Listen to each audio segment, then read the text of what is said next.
Welcome to the Dr. Tom Show. I'm very excited about this episode because I'm going to be sharing with you my personal experiences working at Dentaltown over 22 of my now 30-year career as a dentist. I did all of this while simultaneously working full-time in private practice. And before we get started with the episode, I want to encourage my listeners to share your comments, questions, or suggestions through my website, drtom.show. That's drtom.show. Now, let's get started. Today's episode is going to be a little bit different because it's personal and it's a reflection of my experiences. Everything that I'm sharing today is from my perspective. I'm not speaking on behalf of Dentaltown or anyone else for that matter. These are reflections on what I observed, what I experienced, and what I learned over these many years. And in order to really tell this story, I need to start at the end. About a year ago, I was let go from Dentaltown. After 22 years, they said, "It's over, pal. Goodbye. You can call it whatever you want, but needless to say, it was painful time for me." And this is what happened. One Monday morning, as I was working away in my practice, I got a text message from Lori, the president of Dentaltown, and she wanted to meet with me in person as soon as possible. Lots of things had been changing, and ladies and gentlemen, this is an old saying, but it goes like this. If you're ever invited to a meeting with no agenda, you are the agenda. And that's quite literally what happened to me. So at the end of that day, when Lori and I sat down at a restaurant near my office, and I've known Lori for 25 years, so one look in her eyes, and I knew she was there to deliver some bad news. And before she could start with that unpleasant task, I just said to her, "Lori, this is the end, isn't it?" And she said yes. And I said, "Lori, at this point, based on everything that's going on, I'm not mad or sad, really. But I am disappointed. I'm disappointed that the man that I worked with, supported, and oftentimes defended over the last 25 years didn't give me the courtesy of a written note, an email, or even a phone call." I guess that's water under the bridge at this point. The reality is that when you get let go from a place, departures are rarely a surprise, and this one was no different. As I said, many things were in flux. Many new things were happening, and a number of them were not things that I could endorse or be enthusiastic about, because the values, the mission, and direction of the company was changing in a way that didn't suit me. And since the beginning, my nickname inside the company was the voice of reason. And at this point in time, reason was just told to leave. But this episode isn't really about the termination. It's about how we got there. And for that, we really need to start at the beginning. The origin story of Dentaltown is not what a lot of people expect. In fact, I've told this story to friends over the years, and they're really surprised to hear how it all happened. When I first started working for Howard, I was an associate in his dental practice, and I started in the year 2000, shortly after Dentaltown had launched. These were early days, exciting times, because Dentaltown was a startup. The office was in a small space across the parking lot from the dental practice. And in it, this group of people banded together to build this wonderful company. But Dentaltown, when it first started, was really a site intended to sell dental supplies. Well, that sounds strange, doesn't it? But what it was, in the world of dentistry, as many of you will know, there are companies that sell directly to dentists. Think of Ultradent or Bisco, for example. companies that you call directly and order materials from. So the idea was hatched that what if we could take a catalog of all these individual direct selling companies and put their products on a single website where a dentist would have one place to go and they could order all of these different supplies. And that website on the back side would parse that order, send it to the individual companies for fulfillment, and in the process, collect a small commission for making this order happen. Not a bad idea, really, but it didn't work out. The supply side just wasn't happening for a variety of reasons, but there was a little magazine that was being sent out every month to try to encourage people to try this new website.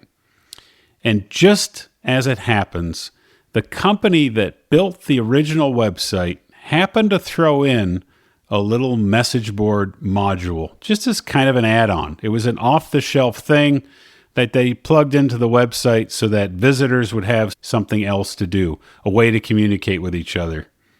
Remember, these were early days of the internet. This is 1999. And so there was no social media of any type as we know it today. Well, what happened was while the supply selling didn't take off, this little message board did. These dentists would come and find this website where they could talk to each other, they could share the troubles they were having in their practice, and they found a place where they no longer had to practice all alone.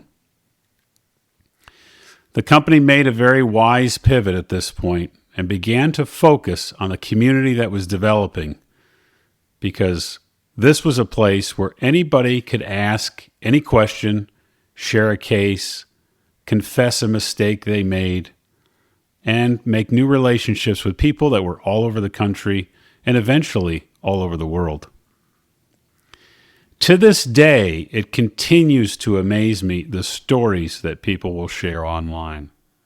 One of the things that Dentaltown has wrestled with over the years was allowing members to be anonymous. The vast majority of members sharing online go under a screen name, which is not uncommon on a message board. And that is a double-edged sword, because hiding behind a screen name can allow somebody to be unkind, to criticize, or simply be a bully. The flip side of that, though, is that by having a screen name, by having the protection of being anonymous, it also allows people to share deeply personal issues. Dentists would get on there and talk about that they think that they need to be divorced. Office manager would come on and share a story of how the office was embezzled from. Associates could share stories of how they were being treated poorly, or if somebody was interested in buying a practice, they could share some basic details of the practice that they were interested in and get input from accountants and other dentists and consultants that were on the website. It was an incredible resource for people to share things online. And by taking away that burden of identifying yourself, people were so free to share. It was incredible. In fact, one of the things that has always stuck out to me over the many years that I worked there was how many people would send personal notes and letters and emails saying that this site saved their practice. This site helped them professionally when they were at their lowest, and it gave them an outlet to get support.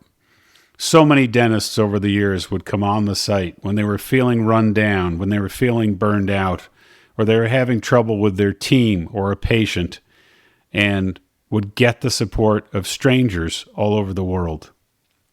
This is really what makes our profession special.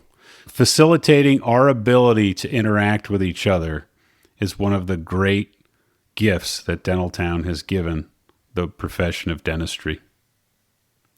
Now, for the bad side of anonymity, we had moderators that would help do the job of keeping the peace. This was meant to be polite and respectful debate. This is meant to be disagreement, but with some level of professionalism. And while that wasn't always the case, the moderators did the tireless, thankless job of trying to keep the peace. And this group of moderators, they did this as volunteers. They so loved what the community had to offer that they were willing to give their time to try to help continue great conversation online and try to avoid the disputes that sometimes will happen. In 2003, after I had left the dental practice as an associate and opened my own dental practice a year prior, I was invited to become the first and now only dental editorial director for Dentaltown magazine. In those early days, my role was focused on content for the magazine, which at the time was a pretty thin little magazine, but we had these robust conversations happening online. And I would select a few of those discussions and edit them down so that they would be still a clear conversation, but without any off-topic comments or repetitive replies, so that the person reading the magazine would have a very tight, concise conversation that they could enjoy and learn something from. But more than that, we wanted these conversations to draw those people in to become members of the website so that they could contribute to conversations or even ask questions of their own. This was the flywheel that began to develop between the magazine and getting people converted to be online members. It was a blast. It was so much fun to see people discover this new resource month after month and year after year. Over time, my role grew. I started to write a monthly column called Professional Courtesy. I did interviews. I reviewed submissions from authors, and I would write questions for the monthly poll that would appear in the magazine. Over time, I attended the major trade shows. And at those trade shows, I was able to put my ear to the ground and hear what was happening in our profession. I also supported our sales team by meeting with companies that were advertisers in the magazine to be sure that we were meeting their needs as an outlet for their ads. You see, communities like this, and really all of the dental magazines that you're familiar with that you get for free in the mail, we call them trade publications. They operate on advertising revenue. It's a very obvious and simple model, but nevertheless, it has to be a good benefit for both parties. We have to provide content that readers want to consume, and the advertisers want access to people that are going to buy their products. Through the relationships at Dentaltown, I was honored to serve as a key opinion leader for a number of major dental manufacturers. What does that mean? That means that major dental manufacturers would invite small groups of dental professionals in so that they could hear the voice of their customers. They could share products and materials that were in development and get feedback. Was this a good direction? Was this a good idea? And so on. Over the years, as my role at Dentaltown grew, I created countless video segments. They were news segments, trade show reports, and I also served as a moderator for all of our live webinars. I did all of this while working full-time in my dental practice and raising a family with my wife. And I want to say here that having two jobs as a dentist is a lot. Having a full-time practice is enough for most of us. And adding to that the time spent doing these many things for Dentaltown was difficult. The stress of balancing these things often created conflict for me. And I have to say here that I was driven by two things. I wanted to set an example for my kids that I'm a hard worker and that I really believed in the mission of Dentaltown, enough that I would do the extra time and the extra work to keep that moving forward. But it wasn't always fair to my kids or my wife that some of the time that I was away from home traveling impacted them. And for that, I have some regret. But nevertheless, I have to own the choices I made over the years. This community, as it grew, eventually grew into live conversation, and that was done through the Townie meeting. This is another great story because there's a dentist named Tarun Agarwal from North Carolina who had met Dr. Samir Puri on Dentaltown. And Tarun was making a trip to California to attend a CE conference. And he asked Samir if he might stay with him at his house. Samir generously obliged, and as the two sat across the table from each other over that weekend, they realized how much fun it was to meet a fellow dental professional that they had only previously known as another member of this online community. So at that time, they hatched the idea of, why don't we start a dental meeting that would invite all of these people from this online community to be together in Las Vegas once a year. They presented their idea to our team and received a blessing to go ahead and start hosting the Townie meeting. Our organization was not big enough to handle this task, so having somebody else take that on was a great benefit. And for the next 13 or 14 years, the Townie meeting happened every year in Vegas, and it was a blast. It was continuing education. It was parties and celebrations. And it was exhibitors. Companies that had been supporting this community since the beginning were also excited to meet the members from the website. This was a family reunion of sorts, and it was a time when the community bonds were growing and the site was flourishing. Around the time that COVID came, the Townie meeting ceased to happen. Things have changed in the dental world when it comes to meetings and being in person because the COVID times made it so easy to do things remotely, to do things online, and meetings of all sorts have suffered. The other thing that happened over the years was the birth of social media. We always referred to Dentaltown as Facebook for dentists before Facebook existed, because that's true. This was really a singular site where dental professionals could gather and share and talk, and nothing else could really come close to it. Facebook didn't come on the scene until 2004, and even in the early days of Facebook, it was a pretty primitive site. Facebook has since developed private groups and other ways for people with special interests to get together and share. Twitter came along in 2006, now called X. Instagram came along in 2010, and TikTok in 2018. With the rise of social media channels, our attention was being divided more ways. Our time is still our time, but there were more things that were competing for our attention. Dentaltown, however, still maintains the distinct advantage of being solely focused on dental professionals, whereas other sites will give you a jumble of your professional interests as well as your friends and family's food and vacation photos. So that's a nice thing about Dentaltown. When you go there, you're going to still be interacting with other dental people. That can be dental hygienists, dentists, lab people, salespeople, and such.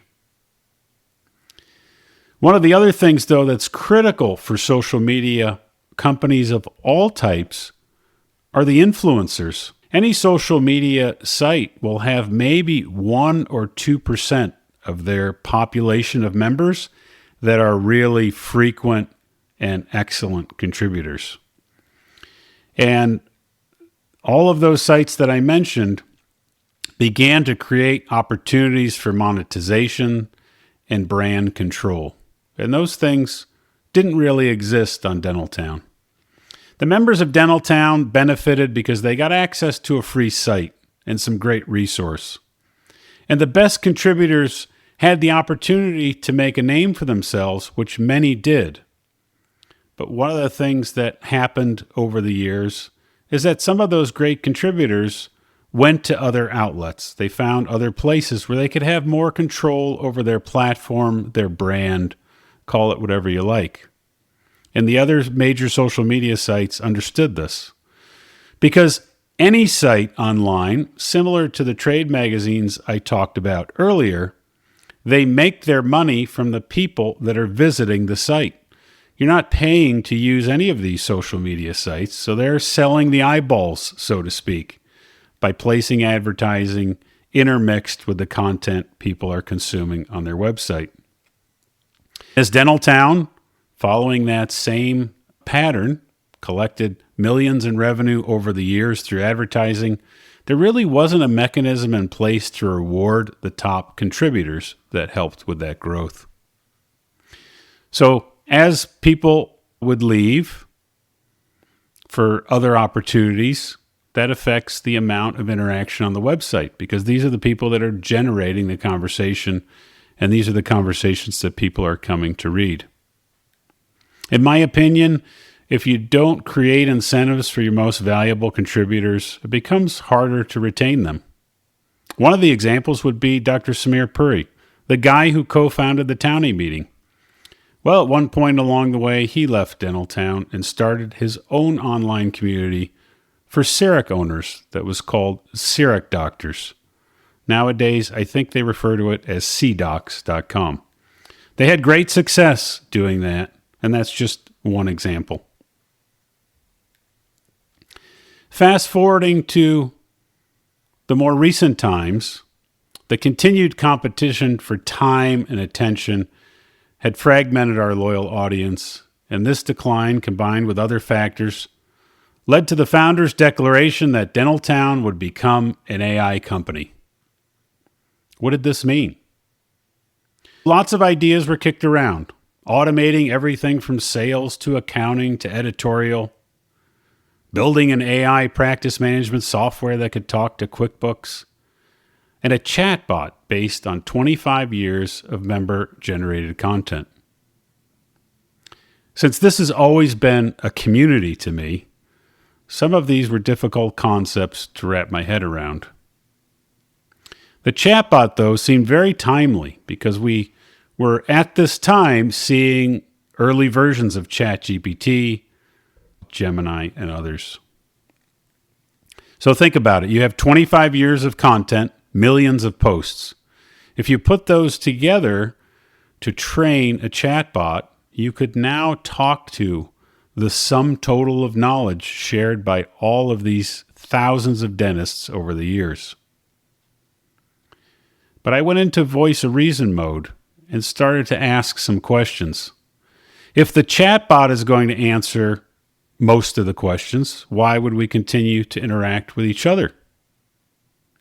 Is the quality of the chatbot going to be superior, since a good portion of that training data could be dentists arguing about politics or COVID mandates? It could be people talking about their vacations or people arguing about something that wasn't related to dentistry. Sometimes people would make comments that were wrong, but other people would correct them. None of that nuance can be filtered for when you're taking all of those conversations and lumping them together to train a chatbot. And if we start using this chatbot to respond to human posts, will there be anything left for the other humans to say? These were serious concerns of mine because, as I said many times already, Dentaltown has always been about a community of real people sharing real stories and struggles in their practice lives and personal lives and helping each other out. Building a chatbot just as a task is extremely difficult. If you're paying attention to the world of AI, which most certainly you probably are, the folks that run Gemini, ChatGPT, Claude, Perplexity, and others are spending millions and billions of dollars to continue to improve their products.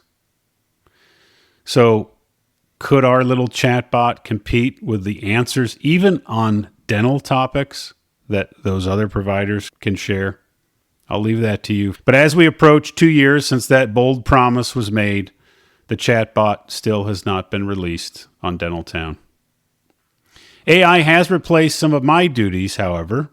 Remember I mentioned one of my tasks over the 22 years was to select threads for publication in the magazine. I would edit those threads in a way that kept credit for the people that made the comments, but also kept the conversation tight enough to fit the pages of the magazine. Those message board conversations still appear in a way in the magazine, but they're now no longer carefully edited conversations, preserving the identity of the members that contribute. Rather, they're AI-generated summaries, mashing the careful thoughts into a summary without personality. So the value of Dentaltown wasn't that it produced one definitive answer to a question. It was that it hosts disagreement. You could see 10 experienced clinicians approach a problem differently. You could watch the reasoning unfold before your eyes. And you could see respectful debate on hot topics of the day. You can still do that. That's all still there for you to consume and enjoy. And I'm grateful for the 25 years I spent building something that matters to dentists. Dentaltown played a very important role in my career and in the profession at large. So I've always been very proud of my association with this company. And AI does have a place in dentistry. It's already improving our diagnostics, imaging. It's helping with new workflows and efficiency. Dentistry, however, is always going to be a human endeavor in spite of all the technological advances we make. So interacting directly with your fellow professionals and your patients is not going to be replaced by a machine. It may enhance the experience. It may make some parts of the experience easier, but at the end of the day, these are humans delivering solutions to other humans. Don't miss out on the beauty of that interaction. That's all I have to share for now, but I'd love to hear your questions and your comments, and you can send those through my website at drtom.show. That's drtom.show. Thanks for listening. I look forward to getting in your ear in another episode down the road.